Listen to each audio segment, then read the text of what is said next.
Well, ladies and gentlemen, boys and girls, Atlanta Falcon Nation, what it do? It's your boys, the heavy hitters, every Tuesday night at 8 p.m. I'm going to start off. Well, don't worry about my phone, but we're going to start off on my right side. We got the mad scientist, Mr. Mad Mike Sports. At the bottom of me, we got the calm before the storm, the voice of reason, Mr. Jew Talk Sports. And me, well, you can call me the sixth man because I come in when I need to do. What's going on, fellas? How we doing tonight? What's up, Hey dog? man, I'm gravy, man. I'm gravy, baby. I'm gravy, baby. Hey, man, especially after a Falcon win, like I said, how we feeling about it? I know the fans want to hear us talk about how we feel about it. I know they probably watched the after game show, but I guess after a couple of days of resting on it, how you really feel about it? You want to take it, Mike, or you want me to go ahead? Oh, I can blaze it up. You know, I'm ready to blaze up. I'm like Snoop when it comes down to smoking. All right, I'm ready to blaze up. Hey, All right, man. I'm about to say before. Hey, look, Mike. Before we get to that, let me say I'm gonna Blaze give. it up. I'm Go gonna ahead, give go a do couple shout shout outs. We're gonna shout out Just J Rock TV. We got Rhino TG. 34 ATM 05 Asia Green. What it do, people? If I ain't call your Asia. name now, it's gonna get there later. We got a show to do. So go ahead, take it, Mike. We got to do. We got this to do, man. Blaze it up. Blaze it up. Blaze it up. Smoke Hey man, I weed had to every get that. day. Smoke weed every day. Hey man, hey man, we just here to have fun, man. We got an interesting topic that we want to get to on top of it, but that's another question. All right, we're going to get to that question, Ronald. Like that's a question that I want to expand on too. But the Falcons, man. I did a film breakdown. Isaiah Oliver, and it's kind of showcased his ability and what he's been able to do this year. Just in the absence of Dan Quinn and how we've seen his imprint on this defense as far as Raheem Morris. I think now I'm having a little bit of a change of heart, but I'm still skeptical just based on the culture, man. I need to see more as far as the coach is concerned. Like he was still a huge part of what the Atlanta Falcons. He's been here since Dan Quinn has been here. When he hired Dan Quinn, Raheem Morris, as well as Kyle Shanahan, those guys were one of the first two hires there was for the Atlanta Falcons. So I'm not letting him off the hook just because we won 3 games in a row. You know what I'm saying? Like I'm still a culture guy. You can have guys that are great with X's and O's or excellent play callers, but I don't care nothing about that. Like as a head coach, there's a different responsibility. The head coach has to create a culture where accountability accountability is head above any and everything. First and foremost, we cannot continue to let guys get on social media and act like Tweety Bird. We can't let guys like Rashid Hageman was one of my favorite players. We can't have him, get into crazy stuff on the outfield, like on the outside of football. Like you gotta have a hand on these players, and we can't let these guys just think just because we like you and just because you're a Pro Bowler, like even a Pro Bowler, we got to hold these guys accountable for their actions, man. Like that's something for me. That's first and foremost. You got to have integrity. You got to stand for something. And like I said, Raheem is doing a wonderful job of turning that defense around. Like I'm not worried about the offense. The offense is going to be offense. You know what I'm saying? As long as Julio and Matt Ryan are healthy, bro, we're gonna put up numbers. They gonna move the ball. Like Todd Gurley is playing his behind off. He's fifth in the league in rushing, and he's like the third. Like honestly, I think he's like 30 yards or less away from being the third best rusher in the NFL. So don't miss me with this bull crap that Todd Gurley is overrated or he's lost this and he's lost that. The dude's still third, fifth right now in the league in rushing. And the dude got what, 8, 9 touchdowns? That's production. So I don't care if he's not explosive. I don't care if he's not explosive. I don't care about any of that. All right. I don't care about explosiveness. I care about results. Todd Gurley is getting results, and what I'm seeing from Todd Gurley, my nephew over here, please don't touch that light. All right. But I don't care nothing about, explosive plays. Like anybody can make explosive plays. You know what I'm saying? Like Turbo Taylor. The dude is fast. He runs a 4.2, 4.3, and he's out of the league. So I don't care about nothing about explosive plays. I don't care about highlights. I care about results. And what I'm getting from Todd Gurley is results. So that being said, let me know what you guys think about so I can get my nephew from touching this freaking light. He's 1 year old, so he's in that experiment phase. You know how it is, Ju. I'm sure you know about it. I know how y'all know. I'm already getting that at 11 months. So yeah, I already know. Matter of fact, man, I'm about to put him on camera. Just 1 second. All right, go ahead. Go ahead, Ju. Go and take it. Yeah, man. Personally, I kind of agree with what Mike was saying. I talked about it a little bit in one of the videos that I did. I think it was like either one of the last 2 videos I did on my channel. You guys definitely go sub Ju Talk Sports. But I talked about Raheem Morris. Like, he really needs a chance at being the head coach of the team. If he can get this team to win, I said if we can go on a win streak and we make a playoff push, I think Raheem Morris deserves a shot at possibly being the head coach. Definitely should be interviewed as possible. Right now, he's the interim head coach, but I definitely think he deserves a shot. I'm with Mike, though. I want to see how these games go against the upper level competition, like against the Tampa Bays of the world, the Saints of the world. I want to see how we match up against them. But one thing that I do really, really like with Raheem Morris so far is he's holding these guys accountable, as Mike was talking about. Hey, what's up, Terror Artist 404? Y'all definitely go sub his channel. They do their show every Wednesday night at 8, ATL in Sports Zone. So y'all definitely check them out. But yeah, man, I really think that Raheem Morris, I think that he deserves a shot if he can get this team, keep this team winning. Like I'm about results. It's like what Mike said. I'm about results.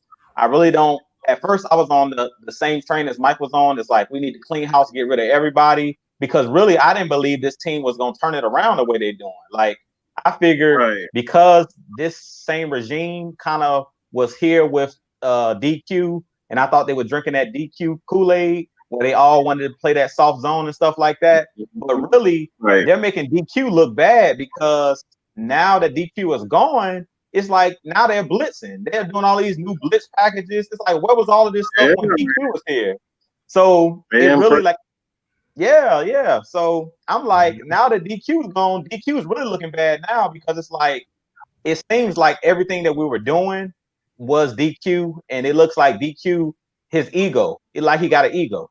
So I really agree with what Mike was saying, man, about I think Raheem Morris really deserves a shot. If this team continues to win and they make a real push, like say we win 6 out of the last 7 games or something like that, like we did last year, and his record end up being like 8-2, because I really like that they didn't wait around with DQ and they went ahead and cut him early with 11 games left, because this gives us a huge sample size to really see if Raheem Morris can really lead a team. Because really, to be honest, this is his like test right now.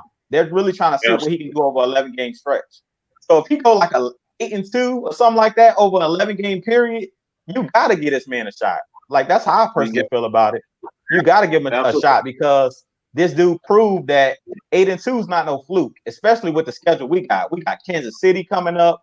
We got the LA Chargers. We got the Las Vegas Raiders. Like, these teams are no pushovers. We got Tampa twice and the Saints twice. I mean, if he come out of this with a winning record somehow, some way, I think we got to look at possibly giving Raheem Morris a chance to be the head coach. What you think, KStlyz?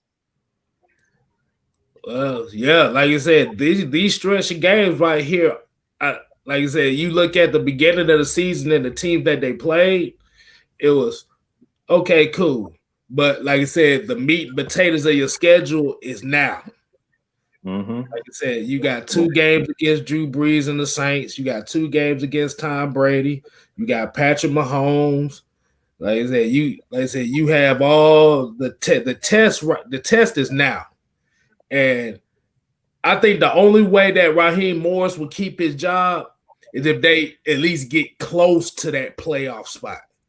I won't say necessarily that playoff spot, but if they get close to it, because the one thing we haven't seen so far yet is what can he do in a 5-game stretch? Because with Dan Quinn, we've seen every year since he's been here it was a stretch where they'll lose 5 games here.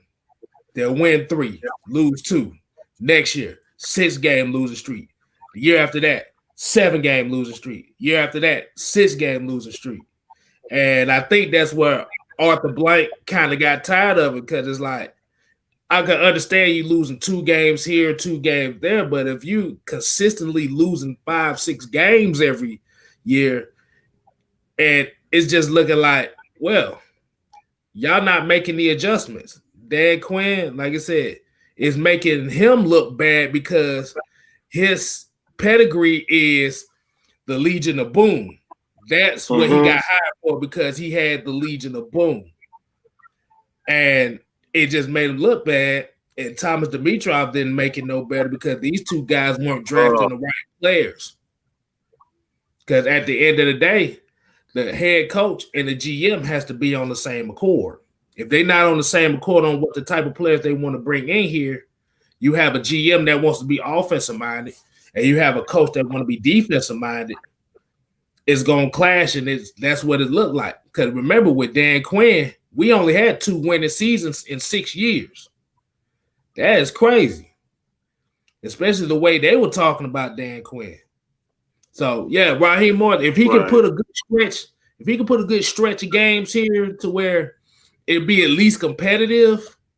Let's say if they go at 7-9, I would consider him as their head coach, because, like I said, it's that, like you said, at the end of the day, it's that accountability. We must have, like I said, that accountability. Like, even though Lowe said accountability is not as important with a young team, it's important because you got a lot of young players on this team. You ain't got as many veterans as most of these teams that's in this playoffs. Exactly. So accountability is massive when it comes when you look at it that aspect, and kind of expand on what you were saying about, just the team in general, man. It make Dan Quinn look bad is because, like, yeah, it's all good to be, like me. I'm just gonna put this in like a real life situation. Like, for me personally, man, I respect the hell out of everybody's opinion. You know what I'm saying? I respect everybody who is just tuned in for us, man. It's like, if you guys, no matter if you're Saints fans or Green Bay Packer fan, like, we got all types of people who watch this channel and watch us, man, because we know our stuff, we're entertaining, and I respect the hell out of everyone's opinion. But at the same time, like, I'm gonna talk my shit the way I'm gonna talk it. You know what I'm saying? Like, I don't give a damn about how good you are. Like, look, you can be good all you want to. You can be a Hall of Famer. You can be rich. But if you come in here and think you just gonna run things the way you want to run, and you want to do what you want to do, like, I'm get your behind out of here, man. And that's what I mean. It's like, that's ability. You know what I mean? Like, that's accountability, and it breeds, a certain amount of, like, for guys like Matt Ryan, who are veterans. You know what I'm saying? These guys are veterans. Who is a veteran, and it is difficult for me to say. I'm thinking, it's like, do these guys really have a say so? You know what I'm saying? Do they really have, power in the organization? Like a Tom Brady once did. You know what I'm saying? Tom Brady ended up losing that power, but he had a lot of strength when it comes down to the organization. If he said he didn't want this receiver, he didn't want that, all he had to do is go to the owner. You know what Robert I'm Kraft. saying? And Bill Belichick had to follow Robert Kraft. Like if he go to Mr. Kraft and he got it. So I'm not sure Matt Ryan had that type of pull.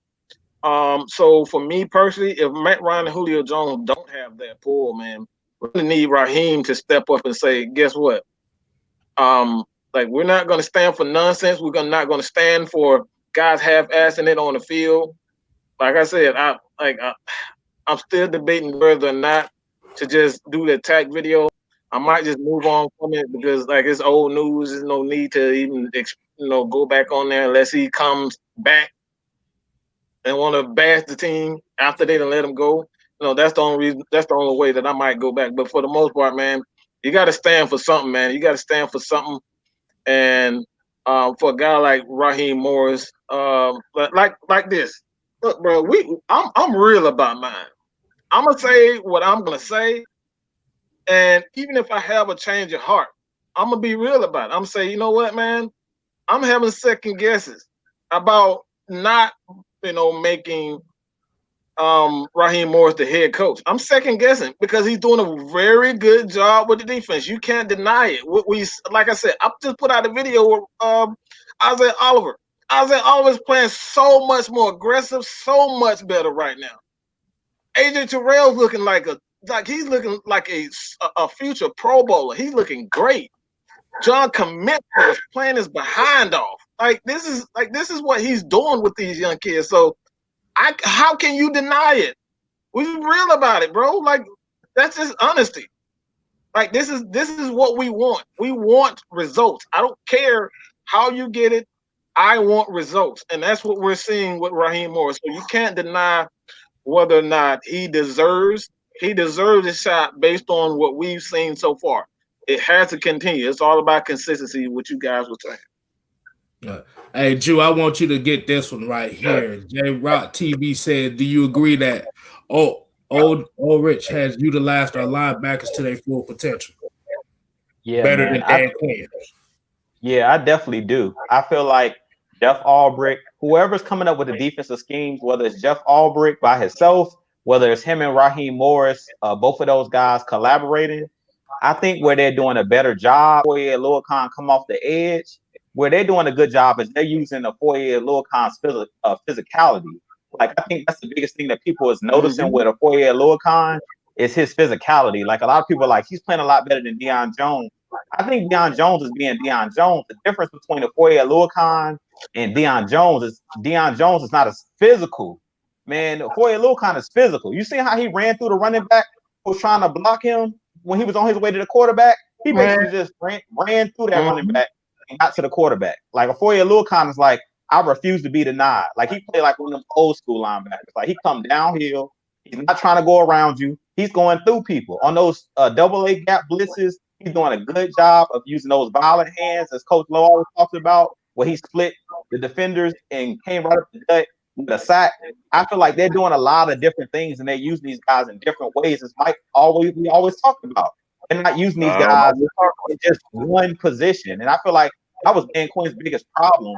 He didn't take advantage of what these guys do well. We talked about it numerous times, like last year. And I think that's where Dan Quinn actually tricked the front office. I really feel like Jeff Albrecht and Raheem Morris last year on those last 8 games where we went 6-2. I really think that Dan Quinn did give up some of that power as far as calling the defensive plays. And if you notice, last year, the end of the season kind of looks like right now. If you guys remember, Devondre Campbell was struggling in coverage, and they started putting Devondre Campbell on the edge. They started bringing him up, allowing him to blitz. And then the beginning of this year, it's like we reverted back to what we were doing. Even at the end of last year, Isaiah Oliver was playing a lot better, but I think that had a lot to do with the way that Jeff Albrecht and the way that Raheem Morris was scheming up the defense.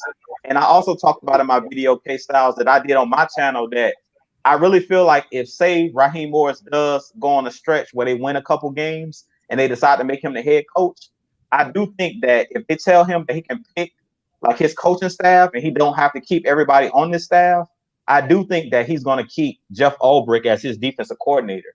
But I think that those guys are really close. As far as Dirk Cutter, I think Dirk Cutter might be let go because I don't think that Raheem Morris is really tied to him, but he's really tied to Jeff Ulbrich. Like him and Jeff Ulbrich are really close. And I think because they work on the defensive side of the ball together, they're really, really close knit. So I do think J-Rock is right on it when he's talking about him using the linebackers in different ways. And I don't feel like it's just the linebackers. I feel like it's all the players. He's using Isaiah Oliver more in the slot instead of just leaving him out there on the island. He's done a good job of mixing and matching these guys. He's bringing Keanu Neal up on blitzes, allowing him to play closer to the line like a linebacker, which is what he does well. So I feel like Coach Ulbrich and Raheem Morris, they're doing a great job of mixing and matching these guys, not making these guys just do one thing, but let these guys be multifaceted. The only thing that I can say I don't like from what I'm saying out of Jeff Ulbrich and Raheem Morris is the way that they're using John Cominsky. I keep talking about that. I don't like the way that they're using him at that 3 technique. I feel like they need to put him on the edge a little bit more. But I think once Marlon Davidson comes back and he's able to play inside, and now that Tack is going, I feel like they're going to have to kick Cominsky out to the edge because they're not going to have enough rotation out there.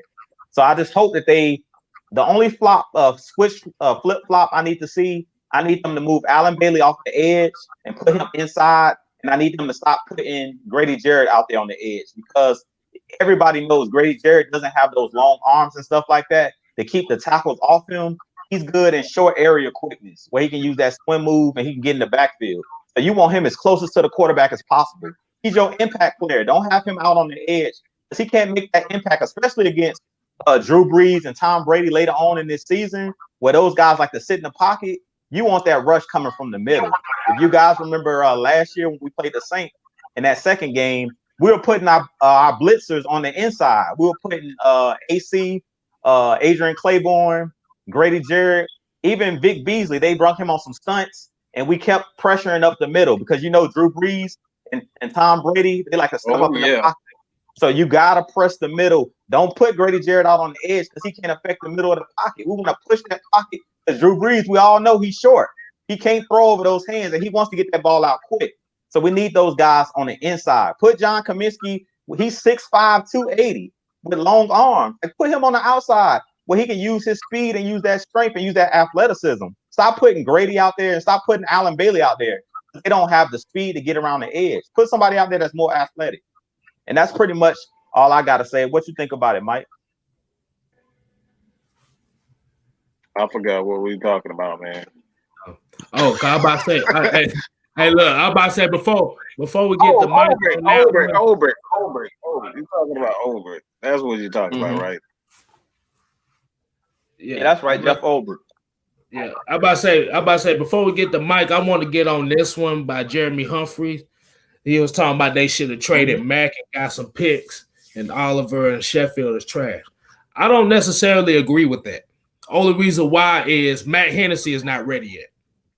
Man, look, he is not ready yet. Let me tell you,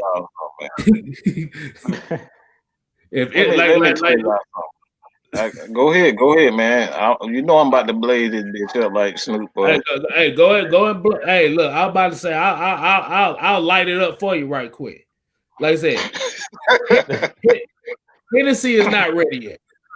Like I said, Matt might not be the center that he was in Cleveland and what he was in that Super Bowl year, but that center, and I always say it like this: that center to quarterback position is one of the most important relationships you have to have on that field.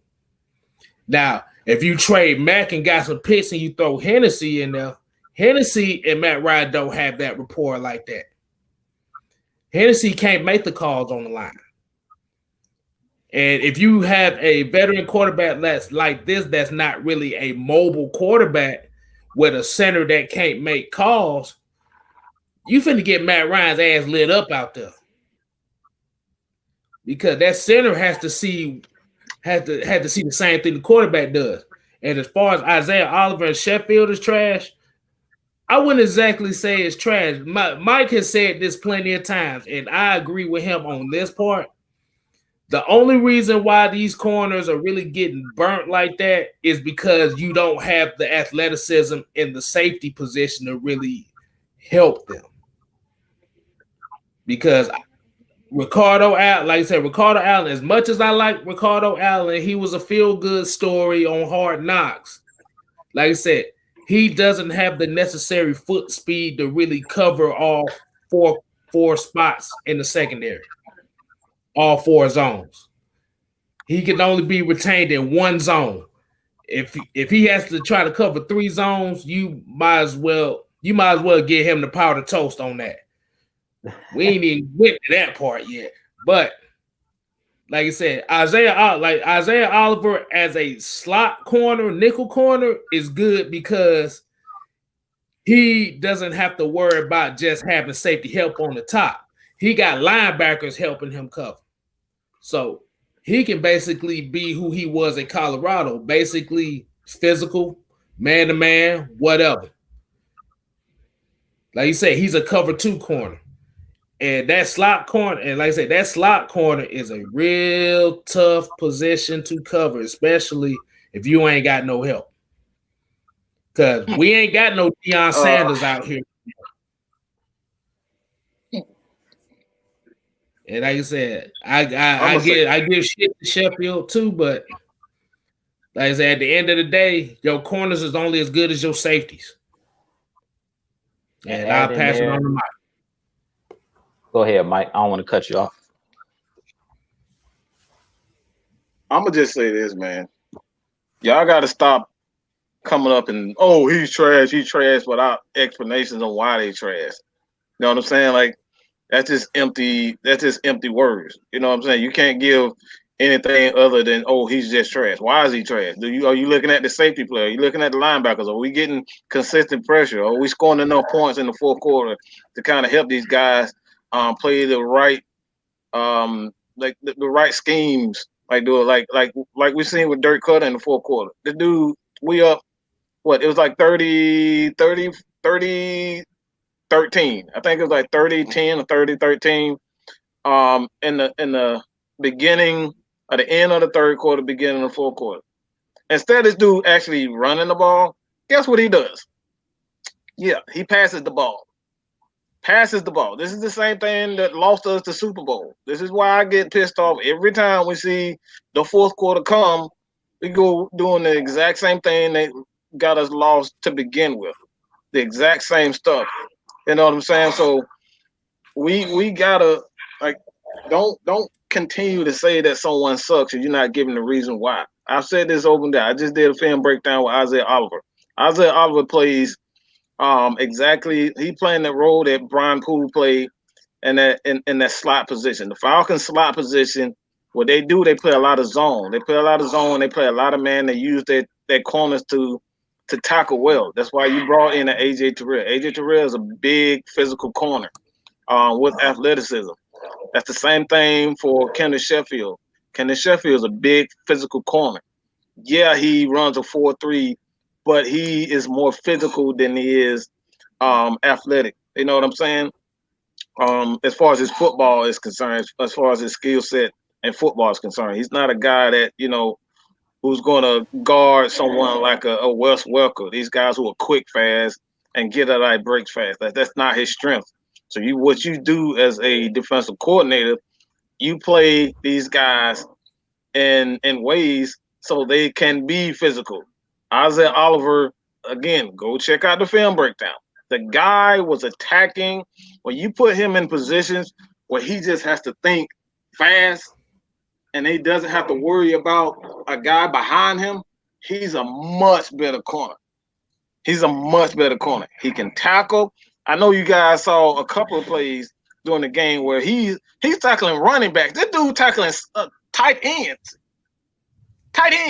at corner. How many corners do you know that can tackle big? Like I don't know his name, but I think it's Fance or whatever his name is. They have two big no offense, That dude is big. And Adumafeo, I don't know what his name is. I can't pronounce the name, but that dude is huge, man. And Isaiah Oliver making tackles on them tight ends. So you put him in position to be that slot guy, that Brian Poole, and you let AJ Terrell and Kendall Sheffield handle the more speedier, faster receivers, you got something there. Isaiah Oliver, not only a great tackler, he's physical, but what you don't want to do with him is leave him on guys like a Julio Jones. You saw last night, last game, like Jerry Judy was killing everybody. The dude's he's gonna be a hell of a receiver. Like he was doing that to everybody. Jerry Judy been doing that. He been working people all season. So I think he's gonna be a great receiver. But again, man, they're doing a good job of using these guys, their ability to do not only athleticism, but he's moving around these guys. Like I saw him on the left side. I saw him playing a little bit of quarters. And in quarters, the slot corner is more like a safety. And he was using Isaiah Oliver as a safety, where he just react, and go tackle. And like that right there is a noticeable change as far as Raheem Morris is concerned. I'm still not sold on him as far as him being the head coach. I gotta see more as far as that's concerned. Like I can't get over the fact you just because you won 3 games in a row and we seeing changes on the defensive side of the ball, I can't ignore him and what Dan Quinn. Somebody got to speak up. You know what I'm saying? It's like having that. This dude is a damn locker room problem, but nobody's willing to say anything. You know what I'm saying? He done punch your auntie in the face. He done beat up your sister, your brother, but nobody want to say nothing because everybody's scared. And that's the way I feel about Raheem Morris. And I can't forgive that from anybody. I can't forgive any coaches. Like y'all knew Dan Quinn was not doing the right thing with these players, but nobody was willing to step up, whether it was coaching or players. Nobody on the defensive side spoke up against Dan Quinn. That's a problem for me. So he was a part of that. But as far as that concerned, I think Ulbrich, they're doing exactly what we saw at the end of the season. Now we know for a fact that was them. That was Jeff Ulbrich, and that was Raheem Morris. That is something that's a huge plus for him. But at the same time, like I said, man, you can't let these guys, you can't forget all the bad things, that they did just because they're playing good right now, man. All right. Before we get to the next one, let's say Wallace Smith, what's happening, man? Bonacera Productions, what's going on? And you already knew Attack Joe was gonna coming up by Futuristic. PAYT said he ain't nobody thinking about Tweety Bird, man. Let him go back in the ain't nobody. You knew that was coming. But I'm gonna let Mike get this one. You probably have already said it, but Rhino TG said, "Do you think Dirk is gonna be here next year?" What the hell has he done? We've always been a great passing team. What the hell? That ain't impressive. What are you impressed by? This is Julio and Matt Ryan. These are Hall of Famers. We don't need Dirk Cutter to do that. They put up even bigger numbers than Steve Sarkisian was here. Go look at it. They've always been great with passing. That's not the problem with the Falcons. The problem with the Falcons, they can't run the ball. That's like, yes, Todd Gurley is 5th in the league. And like I said, he's like 30, I'm almost like 30 yards, 30 yards or less from being the 3rd top running back in the league as far as the rushing total. So he's getting in the end zone, he's running the ball, but there's no consistency with this offensive running game. That's the problem. So what the hell I'm gonna keep him around for? Like we might as well bring Steve Sarkisian back because his shit he ain't changed the running game. The running game's still inconsistent. That's what I'm talking about. People love to just give everyone the credit except for who really truly deserve it. And we talking about Matt Ryan.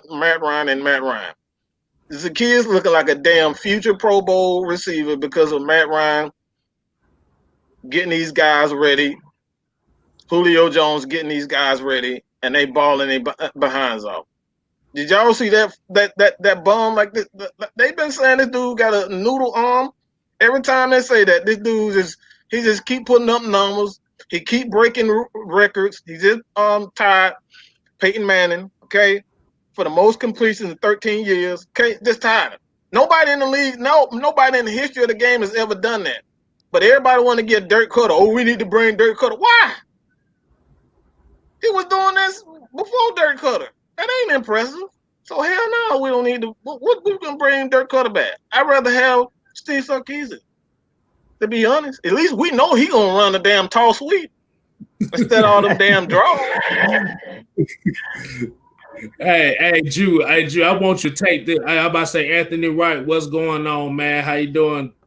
Appreciate you joining us. But I see this comment right here. I think you might be better fit to take this one. Stewie Rock J talking about Dante Fowler's trash. I think you might need to explain to him again what his role is. Yeah, you good. Hey man, Dante Fowler was brought here to be that edgy type of player. I keep telling y'all, like, we were soft. We talked about it last year. I made a whole video on my channel that we were soft. What was y'all main thing y'all like to say about Vic Beasley? Man, he's soft. Last year, man, we soft. Nobody want to tackle. Devondre Campbell soft. Deion Jones, he playing soft.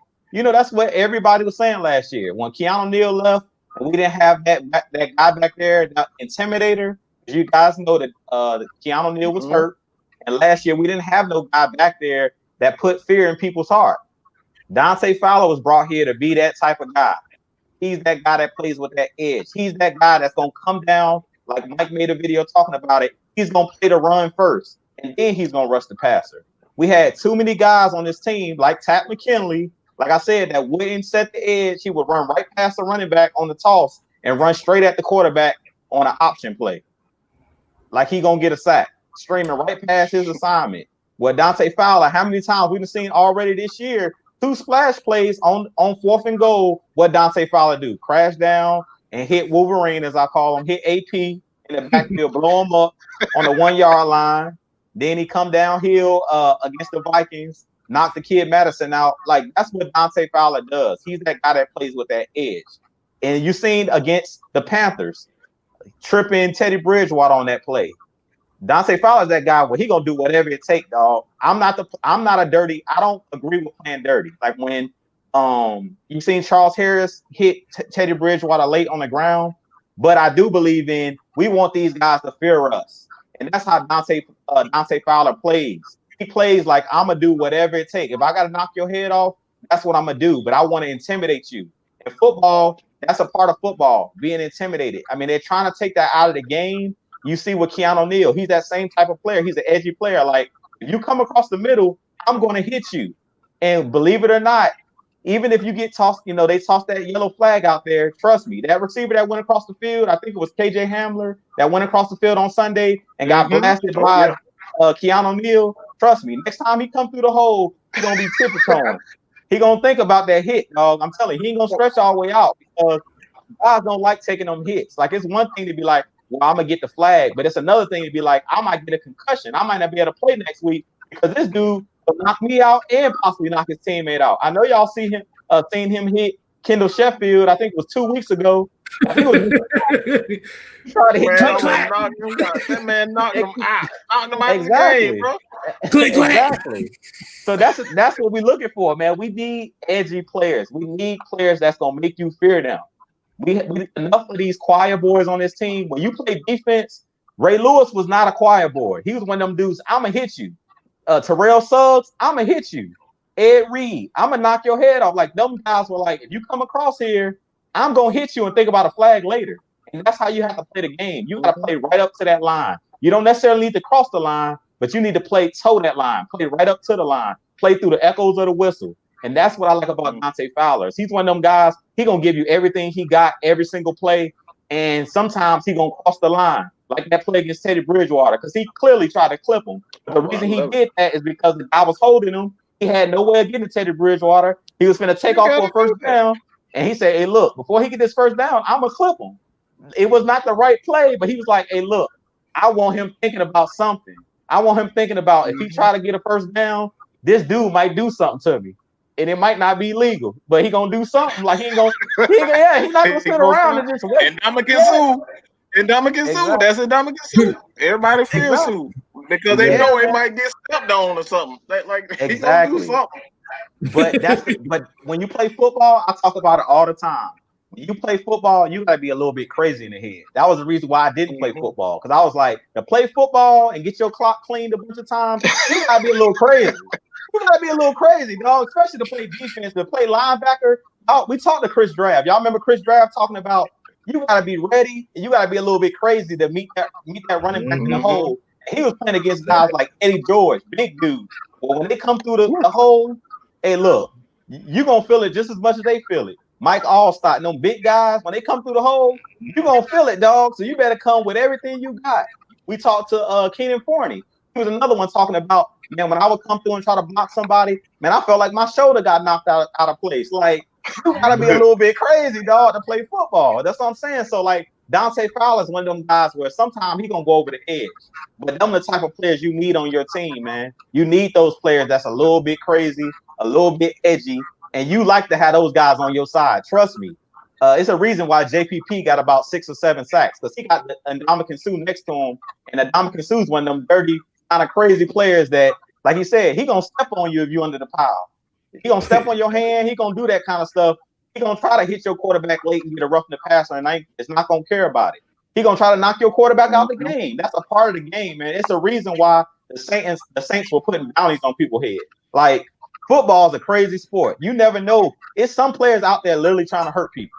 So when you come to play, you gotta be ready, dog. You gotta be ready. It's perfect. You already know that damn psycho trying to hurt. Like Keanu Neal's one. He trying to hurt you. I don't care what nobody. Keanu, he's trying to hurt you, bro. That's what you need. You need crazy. And Keanu don't give a damn who team you play on. You ain't his way. He can knock the block off. You ain't the way. You just get knocked. You get knocked out. It don't matter who it is. You get knocked out. But I want to kind of pig off on what Drew's saying. The thing about that is the defensive line has to work as a unit. It's just like the offensive line. You have to work as a unit. Like I said, we talked about John Abraham and how he's one of the best pass rushers the Falcons have ever seen. But you also have to remember on that defensive line, you had Big Grady Jackson, Babineau, and don't forget Rod Coleman.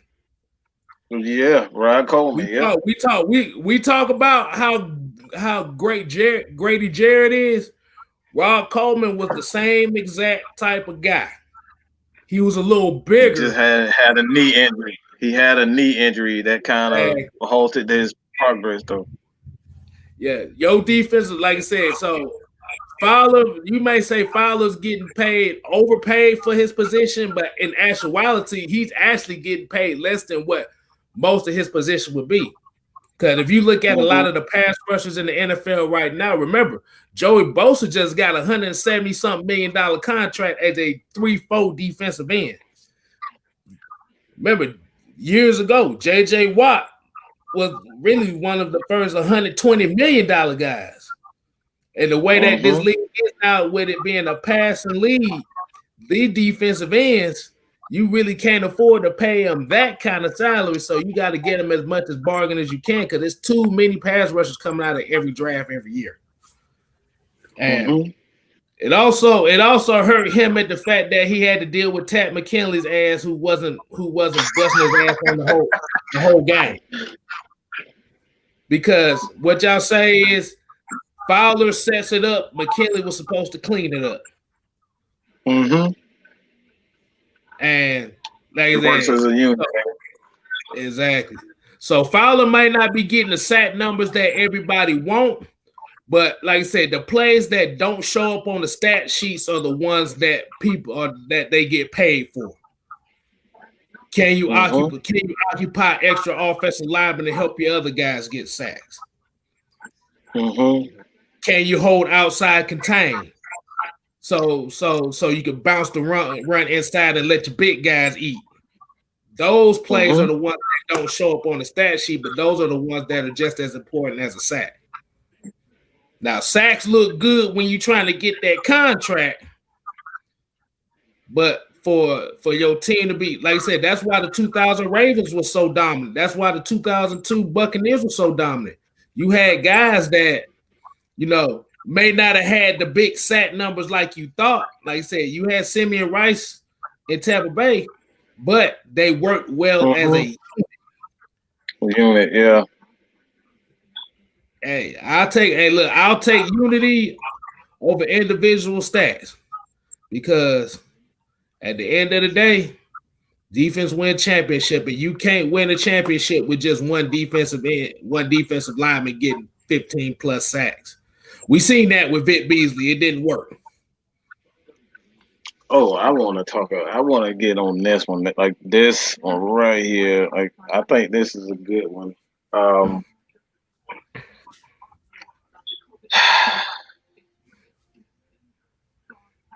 To be honest, I think this goes into exactly what we was talking about as far as Dante Fowler. You know what I'm saying? A lot of people only look at just the pass rush itself, and they don't look at the small details of just taking on the a block, taking on the tight end, taking a tight end with them, as well as a tackle. As an end, what the Steven means is doing is allowing, Foye Olakun and Deion Jones to come free on blitzes because they're eating up all that space so that linebackers can come, that safeties can come on blitzes. Like Keanu Neal with that block, with that sack on Matt Stafford, he came free. How did he come free? Do anybody know that? Yeah, you had defensive linemen taking on blocks. Like, they came free. So these are the things that you have to look at when you talk about, defensive linemen and their impact. Like, there's more to just, pass rush and defensive line than just sacks. You know what I'm saying? People talk about, you go back and look at that team, the Rams, when your boy put up I think it was like 20, like 20.5 sacks. Does anybody give Ndamukong Suh the credit that he deserves for that? That dude, all he was doing was eating up blocks all year. He was getting double teamed all year. So he can Aaron Donald could just play one-on-one. All he had to do was just worry about getting to the quarterback, because Suh, that dude is a monster, man, and he's doing the exact same thing, again in Tampa. So these are the small details of football that you gotta really look at. And this is something that myself, Low, we're doing with film breakdowns, and this is why I said with the Atlanta Falcons, with Isaiah Oliver. I think the Falcons secondary, I think they're gonna have something really special if they go out and get either a strong safety who has range or a free safety that has range, because Isaiah Oliver has talent. AJ Terrell has talent. Kenneth Sheffield, those guys have talent. But when you don't have a safety who can take away those deep balls and kind of give that second thought, or that cast that doubt in quarterbacks' mindset, they hold that ball for an extra second or two, and that extra second or two, will help Grady Jarrett get more sacks, Dante Fowler get more pressure. You know what I'm saying? Like, that helps. When you don't have that free safety that can get to anything, and this is why even the Chiefs don't have a dominant, defense. They have a great free safety who can get to anything. Honey Badger can get to anything. There's nothing he can't get to. He's he's really like a cornerback playing safety. You know what I'm saying? He can break on anything, and that's what makes that defense, not great, but they get the job done. And see, that's what the Falcons don't have. Like I said, I love Ricardo Allen, but he old, bro. Like he's done. I'm just gonna be real. He's done, man. He on the Ben Gay side of the game. Hey man, he ain't on Ben Gay, man. He on that crutch. He got a cane. He got a crutch. That's what he ain't even on Ben Gay. But that kind of agree with you on that, man. Like I said, it just like I said, it just comes down to but what's that? Stephen Means look good feeling for tack. Hell, I look good feeling for tack. At least Stephen Means been playing the game. Exactly. Availability is the best ability. Right, be available. Let me ask y'all this. When was the last time you really seen like Ricardo Allen like single-handedly take over a game? When was the last time you seen a free safety for the Falcons literally take over a game? You talking about all time? All time? No, I'm just talking about in the last 10 years or so. When the last time you saw a free safety for the Falcons literally just take over the game? And we're talking about consistently. You talking about consistently getting burnt? Outside of Keon Carpenter, that's the only other safety that I knew that was consistently playing good. Well, we had one here that had about 2 good seasons, and then he got paid and he started resting on his laurels, and that was Thomas Deku. For a while, Thomas Deku would get interceptions, and then he had that one Pro Bowl season. He got paid, and then he started resting on his laurels. He stopped tackling. He forgot how to catch. He forgot how to run. He forgot how to play football all together. He fell off a cliff, just like I talk about Ryan Schrader. Ryan Schrader was balling. Next thing you know, after that Super Bowl year, Ryan Schrader fell off a wagon. He fell off a cliff. He couldn't block me. I was like, what happened, dog? He was balling. Next thing you know, he couldn't block nobody, dog. I'm like, was he popping pills? What was he doing, dog? Was he using performance enhancing drugs? Was he using dog? What was he doing, dog? He must have been juiced up or something, dog. He was balling. Next thing you know, that man fell off a cliff, dog.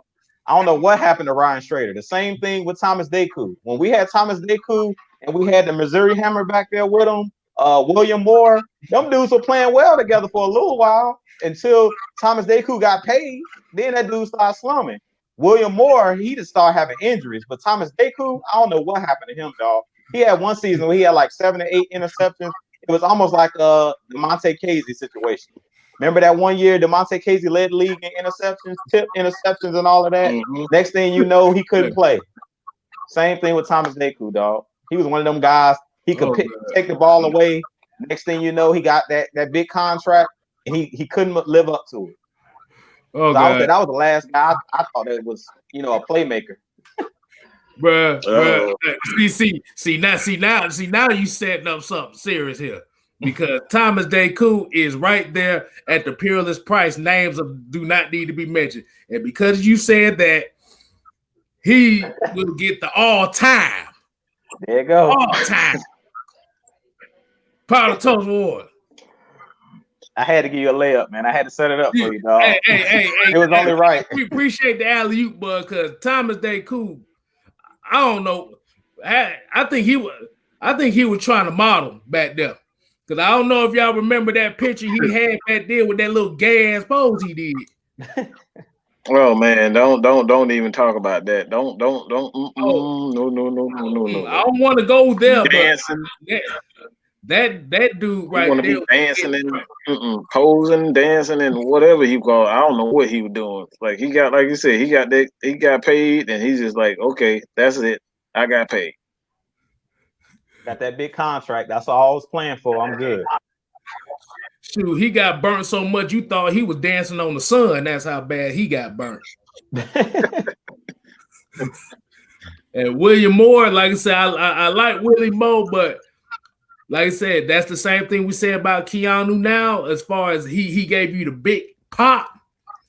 But if he ain't popped your ass, he popped his shoulder out of place or popped his knee out of place every 3 games. So as far as like free safety, outside of Keon Carpenter the last 10 years, I really ain't seen nobody really consistent. Damn. That's a long line of terrible safeties we done had. Mm-hmm. Because Corey Hall really had. Corey Hall wasn't shit. Corey Bierman, he don't know. Not Bierman, but Corey Wire wasn't shit. Jimmy Williams, like a lot of people just terrible, man. Like they've had some terrible safeties, man. Like, eesh. Oh my god. I got something that I want to talk to you guys about. This is something that we're gonna kind of shift gears just a little bit because I think this is gonna be something that a lot of people might they get wrong when it comes down to. Well, here you go. Here it is. Hold on. Hey, before you get to that, Mike, I think I found what I was talking about. And like I said, did you want this as your free safety right here? Hold on, it's loading up now. Did you want that as your free safety? No. Did that look like a guy that can cover? Oh, we good. No, we good on that one. I don't think that. No. We good on that. No.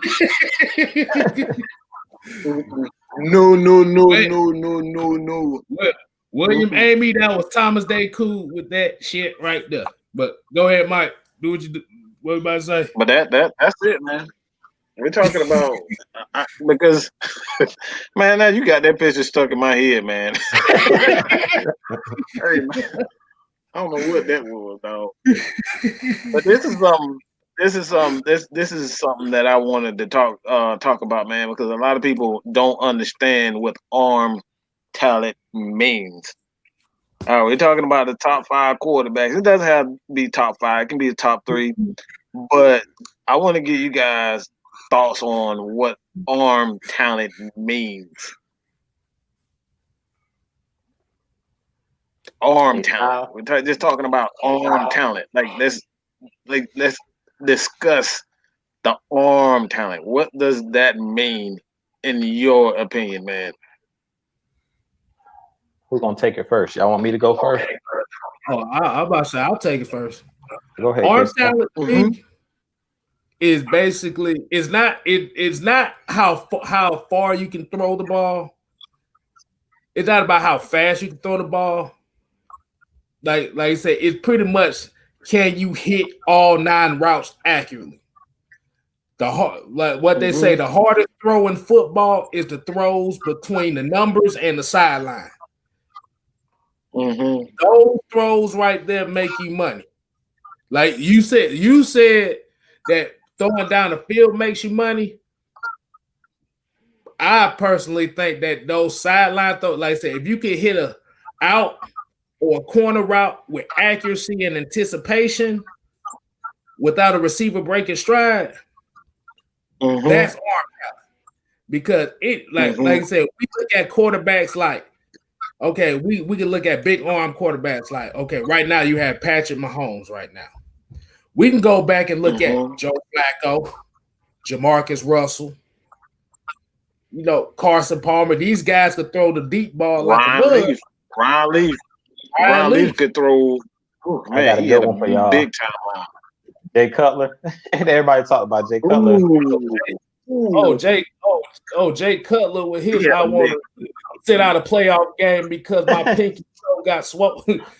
I stuck my pinky toe, ass motherfucker. But like I said, the deep ball is only one aspect of a quarterback with arm talent. Hell, let me see. This is what I'm talking about.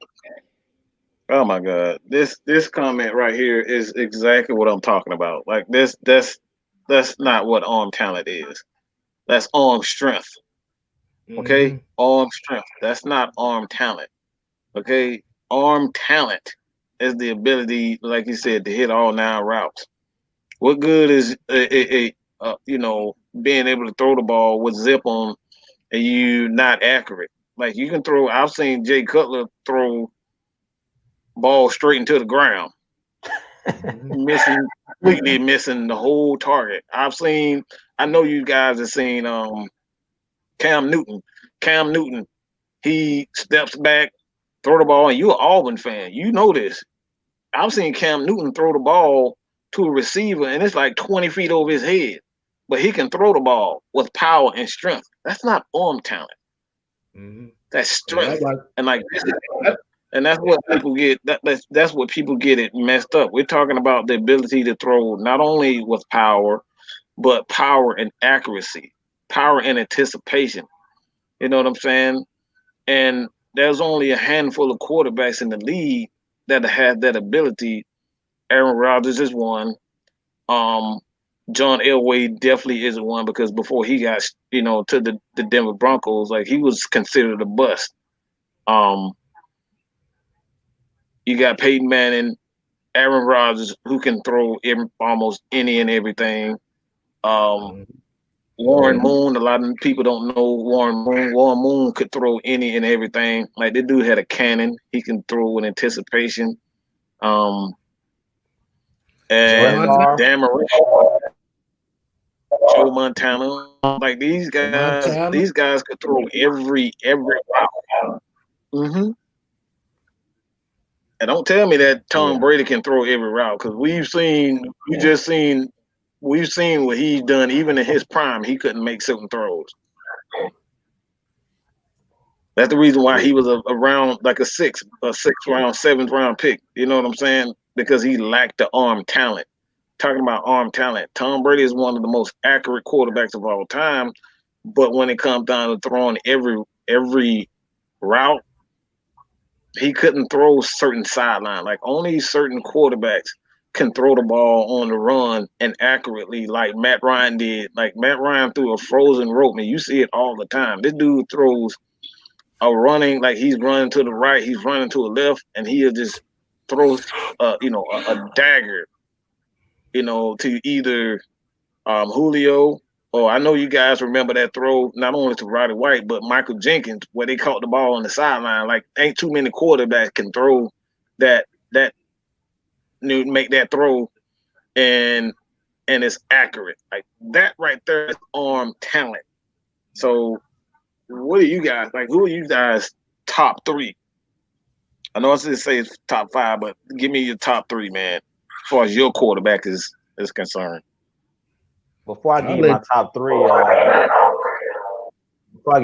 three, Mike, I kind of wanted to just hit on what I feel about arm talent. And I completely agree with you, Mike. Like I was gonna say Brett Favre. I feel like he had one of those arms where he could hit every throw. He could throw the ball hard. He knew when to put touch on it. And I think that's where a lot of guys get it twisted.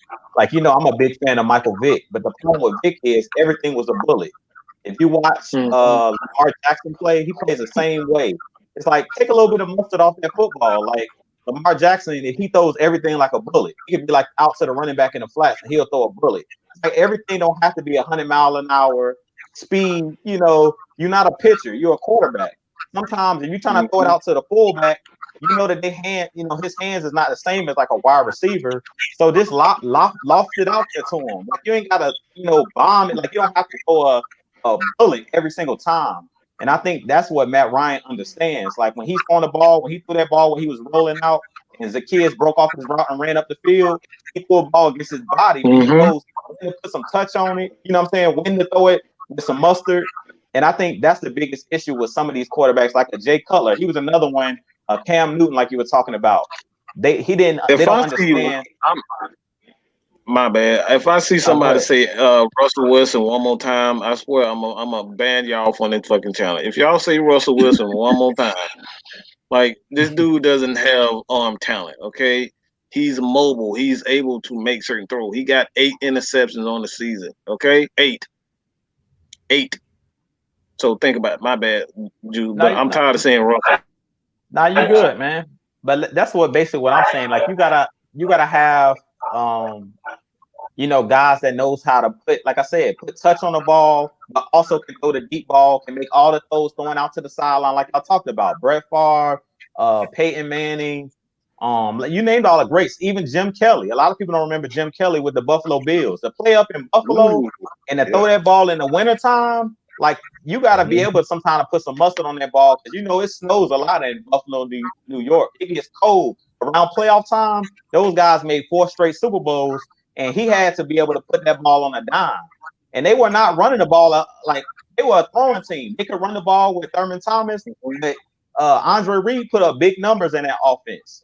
Chad Beebe and those guys that they had up there with that offense with Buffalo, he's a guy that goes overlooked a lot, Jim Kelly, because he never won a Super Bowl, but he played in 4 straight Super Bowls, and there's no quarterback that can say that. Even Tom Brady, it ain't no quarterback that's played in 4 straight Super Bowls. So I feel like it's a ton of guys out there that had that arm talent. Aaron Rodgers, like you said, he can throw the ball on a rope. He can be, it don't care what platform, he can be coming off his back foot. He can hit somebody in the corner of the end zone. And that's what I talk about when we're talking about arm talent. Dan Marino, he's another guy that I don't think we named. He's another guy that's definitely in my top 3 where he can make every throw. He could put the ball on the dime with accuracy, and he could put mustard on the ball, but he know when to throw it with some loft. He know when to put that, throw it and try to throw it through a keyhole, as I say, try to zing it through there with mustard. So it's a lot of guys, man, that have that arm talent, but those are just a few. But my top 3, I would say Brett Favre has to be in my top 3 because he was just a gunslinger. He was one of those guys that it don't matter. He playing in Green Bay, Wisconsin, just like Buffalo, New York, where it snows a lot and stuff like that. It's cold all the time. You playing against the Bears outdoors. You twice a year. You playing in Green Bay. You playing in Minnesota, like up there where it snows a lot and stuff like that. You got to have a special arm talent. Aaron Rodgers, he's another guy I got to put up in my top 3 because he can make every throw. He can run on the run. He can do it within the pocket. Him and Brett Favre is another guy that I think they sleep on as far as being mobile. Because to me, him and Aaron Rodgers pretty much were the same player. So Green Bay was just blessed, and they know how to, view talent and know how to scout talent. Because for them to go from Brett Favre right over to Aaron Rodgers, who was his backup, they're pretty much the same player. Like, it's pretty much nothing that Aaron Rodgers or Brett Favre, both of those guys could pretty much do it all. My third guy, man, it'll be tough because I love Warren Moon, especially being like an African American quarterback that I feel like don't get a lot of credit because he never won a Super Bowl. He doesn't. But he was one of those guys that put up big numbers as well. Playing down there in Houston with the Houston Oilers, he was one of those guys that had run and shoot offense. That run and shoot offense. Yeah, but I think I'll go with John Elway because to me, John Elway, his arm, man, was something different, man. When I turn on his highlights now, I'd be like, man, John Elway had a rocket. Like we talk about Pat Mahomes, but he was like Pat Mahomes before Pat Mahomes, and he was another guy that kind of puts me in the mind of Matt Ryan when it comes to like he didn't win early in his career. He played in a couple Super Bowls and he got beat in a bunch of Super Bowls early on, but then later on in his career, he was able to win Super Bowls, like you were talking about, Mike, where he really wasn't the focal point of the offense no more. It was Terrell Davis pretty much carrying the team, him and Shannon Sharp, but he still had that rocket arm. He couldn't. He wasn't as mobile as he once was because John Elway was another guy that could also run. People don't realize they look at him being white. He was one of them guys too that he was kind of like an Aaron Rodgers. He could do that, run out the pocket. Oh my God! We got to start with this. Like that's not arm talent, people. You got to stop. Brandon Levy, please stop with this. They got cannon. Just because you have a cannon doesn't mean you got arm talent. What do you not understand about arm talent? It's accuracy with that cannon, okay? And John Elway developed that. Again, he developed that late in his career, okay? Yeah, man. When he got that. Just look at the first 3 years of Russell Wilson's career. He was not a well-developed quarterback. Over time, he got there. But some of these guys, from the very moment they stepped on the field, just look at Matt Ryan, his first pass. Just look at that throw. It was a rocket. It was accurate, and it was on the money, right in stride, perfect stride. That's what we're talking about. So it's not just, oh, he had a cannon. This guy had a cannon. Everybody can throw the ball hard in the NFL. Every quarterback can throw the ball, with power. But power and accuracy, that goes hand in hand. And this is why I say Aaron Rodgers, for me, he, Brett Favre, and Dan Marino, those are my three when it comes down to arm talent. And like I said, my favorite quarterback of all time is Peyton Manning. When you look at those three quarterbacks, they could throw the ball since the first moment they stepped on the field. All right. They could make throws no other quarterback can make. And we're talking about with strength. Again, we got a lot of quarterbacks who not only have a cannon, Michael Vick. Michael Vick can throw the ball. I thought he had one of the most strongest arms in the NFL. Like, this dude would flick his wrist and that shit would go 70 yards. You know what I'm saying? But as far as an arm talent, he wasn't an arm talent. He just had a strong arm. And that that's what people get things mixed up when we say, oh, he got a cannon. That's not arm talent. Okay. That's cool. What you think, KStlyz? Well, before I go with my top three of arm talent, I'll give you my top three who had absolute trash arm talent. I'll give you that. And this is no particular order. This is just three guys that I saw that was absolute garbage. Mark Sanchez, Rex Grossman, and motherfucking Jake Fromm. What the fuck? Oh, don't even talk about Jake Fromm. That dude throws so many balls in the dirt. Oh my God. Straight to the ground. Nothing like hard as hell, straight to the ground. You know what I'm saying? Yeah. I've seen it perfectly. Yeah. But like I said, but if you talk about my top three arm talent, I'm not gonna go off of what history has said. I'm gonna go off of what I've seen. And I'm going to also throw names in there that nobody really talk about. Like I said, Brandon Levy said one name that I did like, and that was Donovan McNabb. I liked his arm talent. I give him that one. Another one nobody talks about, his arm wasn't the strongest, but he could get it there on time, and that was Chad Pennington.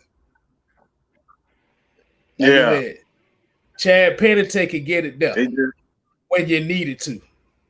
And another one, damn, that's a tough one. That's a tough one. I know everybody saying Matt Ryan is not in there, but there was one throw Matt Ryan did make in his career. The one throw Matt Ryan made in his career that said that he had arm talent. I don't know if y'all remember it. It was against the Chicago Bears.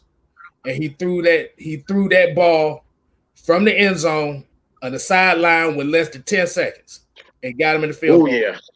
That's the one that I'm talking about, the Michael Jenkins. He threw that on the sideline to Michael Jenkins. That right there, that's our talent. But another quarterback that I would definitely put up there that I had seen, that's a tough one because I can't really – like, I'm trying not to use the obvious names. I'm trying to think outside the box here because everybody's pretty much said all the quarterbacks they got like the top arm talents and stuff. I'll probably put Carson Palmer in there.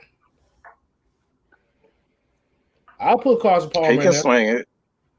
He can hit all night. He definitely can swing it. Carson Palmer's problem was he got injured his first playoff game and it took a while for him to recover. And Kimo Van Ollenhoffen took that knee out, and that was it for him.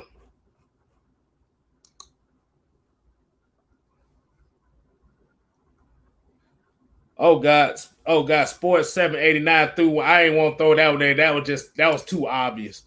Talk about Tim Tebow. Yeah, that. But yeah, I'm gonna switch that list up. I'm putting Tim Tebow number one. Gallimite. Only thing good Tim Tebow could do was pray and say he was a virgin. That was the best thing he could have did in the NFL.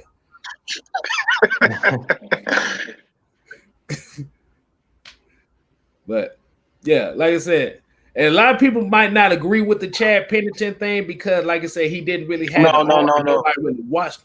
The arm strength, and that's what I'm saying. Like Chad Yeah. Pennington, he didn't have the arm strength, but he was a good quarterback because he was able to throw not only with time and accuracy, and that's what I mean by arm talent. Just because like Drew Brees didn't have a big time arm, you know what I'm saying? Like before he got injured, his arm was okay, but it still wasn't a big arm. Like even in his prime, like Drew Brees couldn't throw the deep ball well. He had to have tall receivers to kind of make up for the lack of arm strength that he had. And that's what I mean by like it doesn't necessarily mean just because you can throw the ball with strength and speed, that doesn't mean you have arm like it doesn't mean you have arm talent. And like I said, people will laugh at Drew Brees, they will laugh at Chad Pennington, but those guys didn't have those big time arms. And I agree with you. Chad Pennington he was definitely a talented quarterback. But again, that shoulder injury that he had kind of forced him. Like if you guys go back and see him in college before he had that shoulder injury, he was a damn good quarterback. And he was kind of forced to kind of change his game or whatnot to be much of a touch guy. But like again, man, just because you can throw the ball hard doesn't mean you're going to be a good quarterback. Mm-hmm. Cause that's just like saying all the people that saying that arm talent, can you go out there on the field and throw a 40-yard bomb, 50-yard bomb with accuracy? Mm-hmm. I know damn well I can't. So hey, I should appreciate you for all of them. And like you said, you also have a 300-pound mother trying to take your head off. Yeah. Mm-hmm. So like I said, it's a lot more than just throwing that thing deep. Because most wide receivers, unless you got Randy Moss on the outside where that's all he's running is go routes, that throwing deep shit don't mean nothing. Nah, man. We seen Dante Culpepper throwing the ball to Randy Moss. Shit, they had Brad Johnson throwing to Randy Moss his first couple years. Yeah, Gus Farrat and everybody else.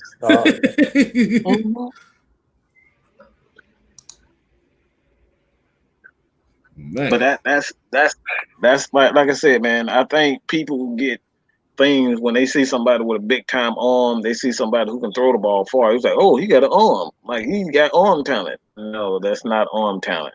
Again, man, you got to throw. The reason why I say, like even Pat Mahomes, he's a very good talented quarterback.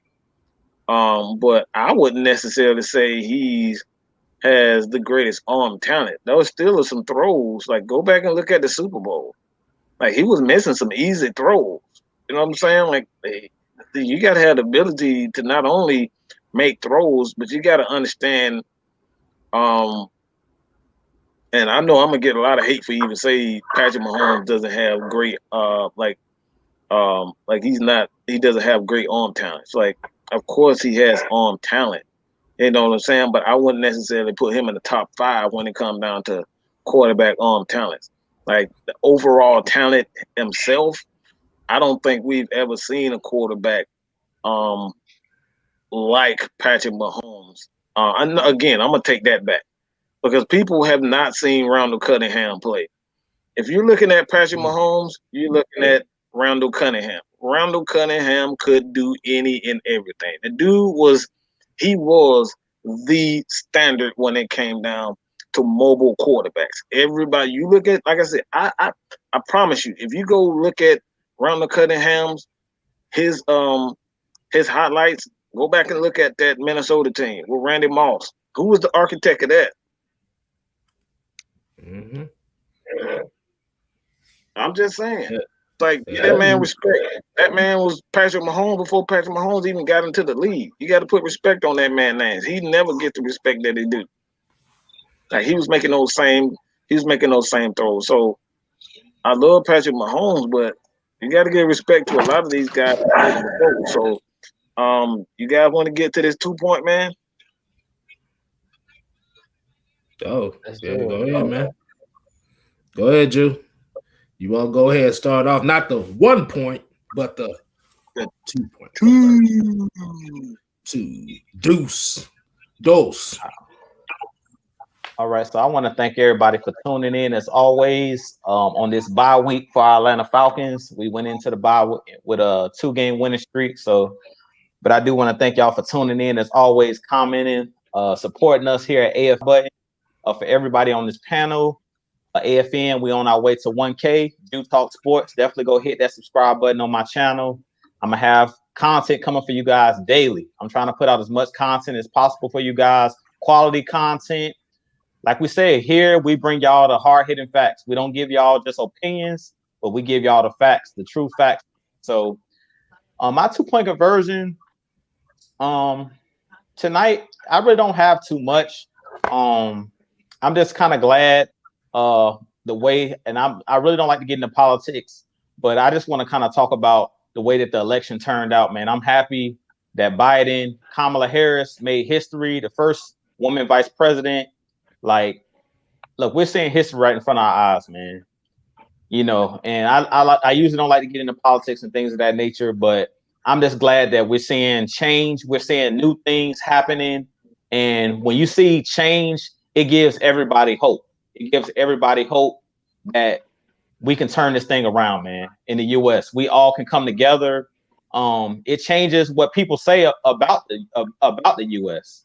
Real talk. Like, you know, all of the killings that happened earlier this year, and we know about it. We don't even have to get into it, but you know, all of the, you know, police brutality and stuff like that.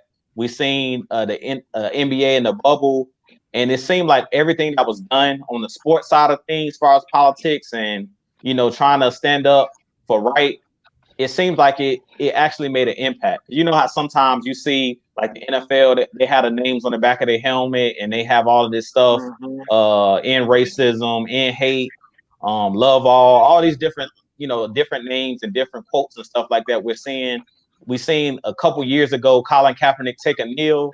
You know, now it seems like all of that stuff that was done was worth it. Even with Colin Kaepernick losing his career and stuff like that in the NFL, it seemed like it all was worth it. Now, years later, you know, one player making a sacrifice, look how much change and look how far we've come. You know what I'm saying? Like, no one knew when he took that kneel that, okay, you know, a lot of us thought, man, that ain't gonna do anything. You know, you still gonna have people that's gonna hate. You still gonna have, but you never know. It only takes one person to make a big change in the world. So, man, all of this stuff that Colin Kaepernick did years ago, all of that stuff has come to the forefront. The WNBA boycotting games, the NBA boycotting games while they were in the bubble, like all of that stuff, man, made a difference. All of these different athletes that have been giving back, even Matt Ryan for the Atlanta Falcons, like him giving back to the community, you know, donating money to the Black Lives Matter and stuff like that. Man, we just got to come together as a people, point blank in the period. It's not about black, white, whatever. We just got to come together, man. And we talked about it. I seen a meme that was talking about we call ourselves the United States, but we don't even stand united. Like, come on, guys. We gotta do better. We gotta do better as a whole. Like, we gotta come together. We gotta end all of this hate, all this police brutality, all of this racism. And we just gotta love one another. Point blank in the period. And that's why we get up here and we entertain you guys. We talk about, you know, football and stuff like that. And we might get on you guys in the chat and stuff like that. But at the end of the day, we love you guys, man. We might get on y'all, but we want y'all to keep coming back and giving us crap, because we're going to give it back to y'all, man. When y'all say something in the chat, we're going to get at you guys. But we appreciate you guys continuing to tune in. Like I said, man, I love you guys. I appreciate all you guys who continue to support us here at AFN, because we do it for y'all. We're going to keep pumping out the true facts about our Atlanta Falcons. So you don't have to go to ESPN. You don't have to go to Fox Sports, because you can get it right here. You can get the real, raw, and uncut truth. So we're going to give you the raw and uncut truth. And that's my 2-point conversion. Well, like I said, just to shoot off the hip what Drew said, like I said, we appreciate everybody tuning in tonight. Like I said, make sure you follow everybody's handles. Also, make sure you check out ATLN Sports Zone at 8 o'clock tomorrow night, followed by Lust Exchange at 9 o'clock. Mm-hmm. Yeah, I threw a couple of them plugs in there too, you know. But but like I said, I always tell y'all, like I said, I may not have the most stats that bring the most stats as everybody on this panel would do, but only thing I could tell you is from what I see. And if it wasn't for these guys here, I wouldn't even be doing this. Hell, I didn't think I can do this. So, like I said, you just gotta have the balls just to speak your mind on whatever you got. Don't rely on nobody. Like I said, do not rely on anybody else to tell you what you can and cannot do in this world. You gotta follow your own path. And like I said, you gonna have some hurdles, you gonna have some steps that might trip you up. But they say but the best way you get judged is not if you own the horse, is what you do when you fall off the horse. If you get back on it, hey, you already know how it felt to hit the ground, so it can't hurt you any worse. So, like I said, I just appreciate everybody. Like I said, I appreciate y'all for showing me, just bringing me along, helping me become a better person as well. Because this is very therapeutic for me. And like I said, I just tell all the fans, like I said, y'all talk y'all shit. Hey, we talk our shit. But at the end of the day, we all one nation. It's not just the 6 of us. It's everybody that tunes into these shows and everybody that subscribes. Hey, damn right. Mike at 4,500. Like I said, make sure you boost him up. Jew trying to get to that 1,000. 40, no, you're not gonna 46. Okay. Get it right. 46. Okay. All right, motherfucker, we got you. 46. 46. I want my extra 100. All right. All right, we're gonna give you 40. His next goal is 47 right now. That's the next goal. Right. Get that 50,000. Okay. Yeah. Right. And I'm just trying to get to subscriber number 3. Hey, but for real though, like I said, we just appreciate everybody. Just make sure y'all hit that like button. Make sure y'all subscribe. Make sure you hit that notification button because we all got stuff coming for your ass. And make sure you check me out at Just KStlyz. I just put some up here, just a little quick one, and y'all might get a laugh out of that. So I'm just gonna leave it at that. Hey man, I'm gonna say this. I think one thing I want to kind of encourage everybody to do, man, is like stop thinking about what is impossible, man. I don't think there's such thing as anything that's impossible. Anything that you put your mind to, you know what I'm saying? Like you can achieve it. You know that damn song by that damn pervert. If you believe it, you can achieve it. Do it. I believe I can fly. Man, please don't get me started.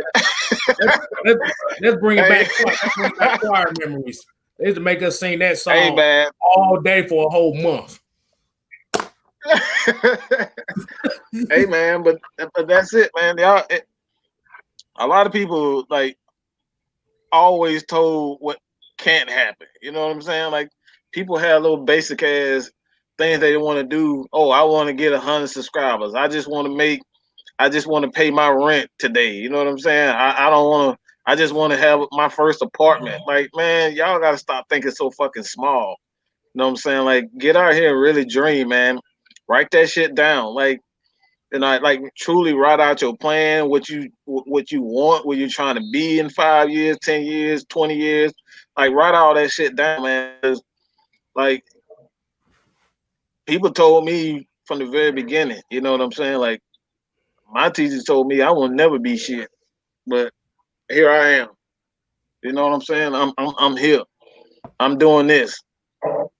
I didn't think I can be doing this. I'm not. That's not even my personality to be out here. Talking to people as much as I do. You know what I'm saying? That's not really my personality. But I took a chance on something that I really didn't want to do, but here I am right now, talking to you motherfuckers. You know what I'm saying? Talking to you guys. So like everybody got to dream bigger than what they doing, man. Don't just think about I want to pay my rent, I want to, feed my kids and that type of shit. Look, man, if y'all motherfuckers want to get a meal, you got to think like a millionaire and stop thinking small. You know what I'm saying? Think big, do big things, and work your ass off. All right? Work your ass off because it don't stop. I eat, sleep, and dream this shit right here. So keep it up, man. I'll say this too. You guys go ahead over Atlanta Falcons Nation, man. Trying to get to 1,000 there. This is gonna be the second channel for us. All right, the second channel for us to be at 1,000. Jew is about to hit 1,000.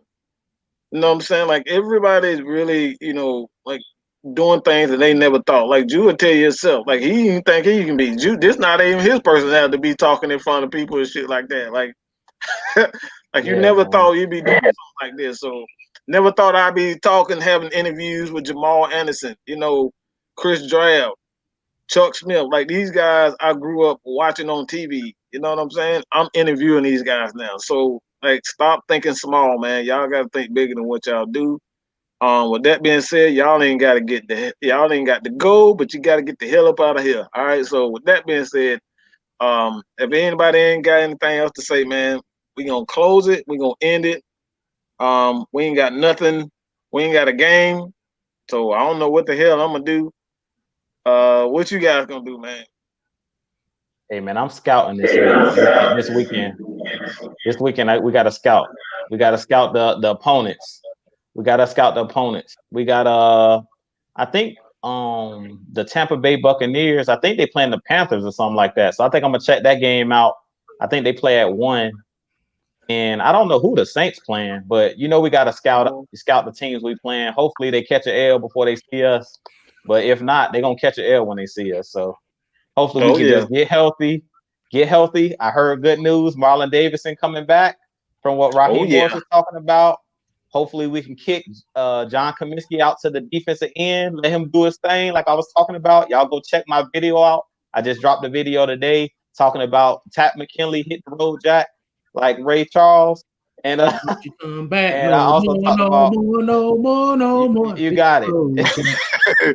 Come back no more.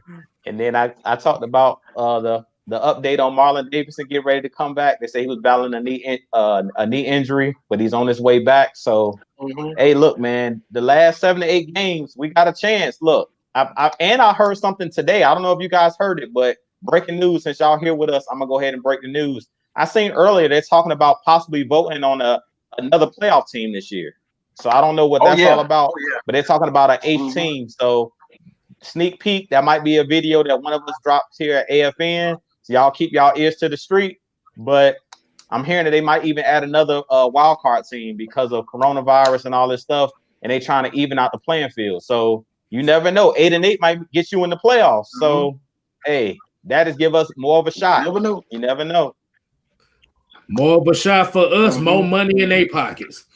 You got that right. That's what they want. They want more money. That's exactly what they want. They like the fans ain't showing up.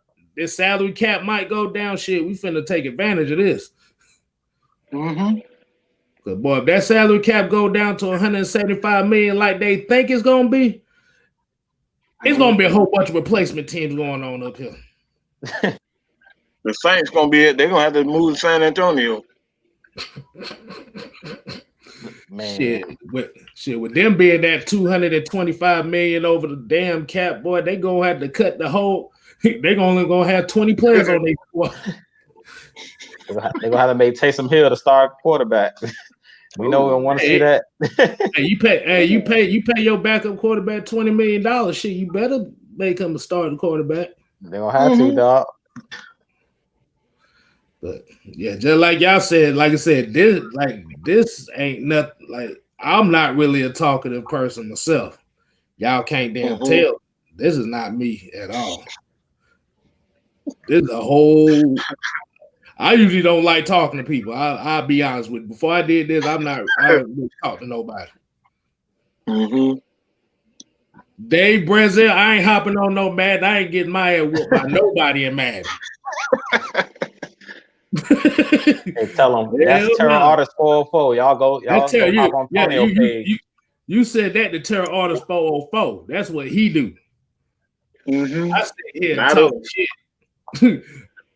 I sit here and talk shit. Go hit up the Terror Artist 404. Subscribe to him. Hit him a message. You guys can check me out even in our Discord, Atlanta Falcons Nation, Mad Mike Sports Discord, man, and come chat with us. All right, so man, I think that's it, guys. Like I said, go check out Terror Artist, Jeff KStlyz, Jew Talk Sports, man, Let's Exchange. Yeah, man, just hit everybody up. All right, we'd be glad and happy to chat with you guys. So with that being said, man, we're gonna get up out of here and go get something to eat, chill out, and do our thing. All right. So I appreciate it, you guys. That's it. Peace. Deuces.